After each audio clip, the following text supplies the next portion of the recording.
Hello, my name is Ahmed and welcome to my culinary video. Today's video is going to be about me creating a traditional Somali dish called Dora iyo Bris, which directly translates as chicken and rice. So let's get into it. First, you boil 700 grams of chicken drumsticks and wait till all the water evaporates. Second, I'll be cutting onions into medium-sized chunks for the saute later. So whilst I'm cutting up the onions, I'd like to talk to you more about this dish and just what it means for us. So as you already know, this dish translates as chicken and rice and is primarily enjoyed by the Barawa people located in the southwest of Somalia. What makes this dish unique is that its sheer simplicity because of the ingredients used. Next, I'll be taking 4 garlic cloves and unskinning them. So whilst I do that, I'd like to let you know the dish is just tied together by one spice. Yes, you heard it, one spice, and that's turmeric. Turmeric? What, you might ask? Yes, I know it's a South Asian spice primarily used in India. Well, yes, along with Arab and Persian traders who founded the ancient coastal towns of Barawa, Marka, Mogadishu and Kismayo, which are other cities in Somalia, they introduced rice, garlic, coriander, cumin and chili along with many other delicacies. Next, we'll be taking the unskinned garlic cloves and putting them into the pestle and mortar. Then we'll be adding 1 teaspoon of turmeric. And then we'll be bashing until we have a paste-like consistency. The Indian traders introduced many spices such as golden turmeric, the golden spice we call turmeric. This means that Somali cuisine has deep roots in the Middle East and beyond.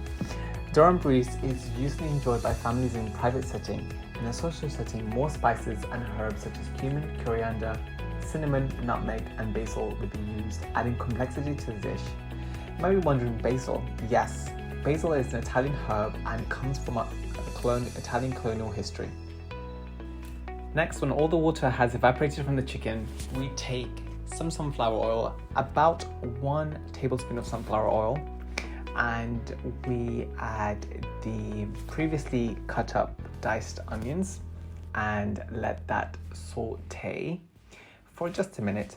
And then afterwards, we are going to add the garlic paste with turmeric that we had made and add that to the chicken, and then add some more oil and add some salt, and then let that kind of marinate and saute.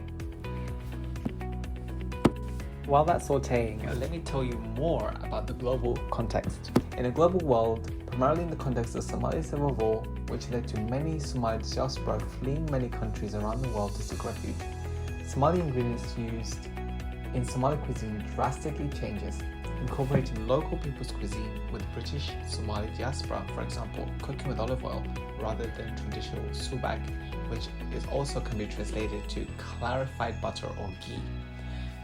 This is a perfect example of how cuisine can change at a global level. People adapting traditional cooking methods with locally abundant ingredients, creating a whole new genre of Somali cuisine globally. Off camera, I decided to add some potatoes to the dish. So I cut up some potatoes and put them into the pan, and we'll let that kind of simmer in very, very low heat. And it will not only make the chicken super tender, but will cook through the potato beautifully. So we're gonna put that on low heat and move on to making the rice. So since I want to just speed this up, even in when family guests come over and we want to speed things up, we just take really, really, really hot water and rinse the rice 3 to 4 times before cooking it. So as you can see now, I am rinsing the rice a few times to just make sure I get rid of that muddy taste from not cleaning the rice properly. And when you're putting water in the rice, especially if you're not using a rice cooker, make sure it goes up to your index fingers first line. So that's what helps. I kind of eye it because I'm so familiar with how it works. What Somali culture does differently when making rice also is we add a little bit of sunflower oil, and we also use boiling water instead. So obviously you can't really put your finger in boiling water. So we do that. Now after adding the boiling water, we just put the lid on top, and then just let that cook until it becomes really beautiful and fluffy. And then after that's all done, we will add the rice to the chicken potato dish. And normally the rice wouldn't have that much salt because a lot of salt has already been added to the chicken and potatoes. Thank you very much for watching my culinary video. I hope you've learned a lot from this, and thank you so much.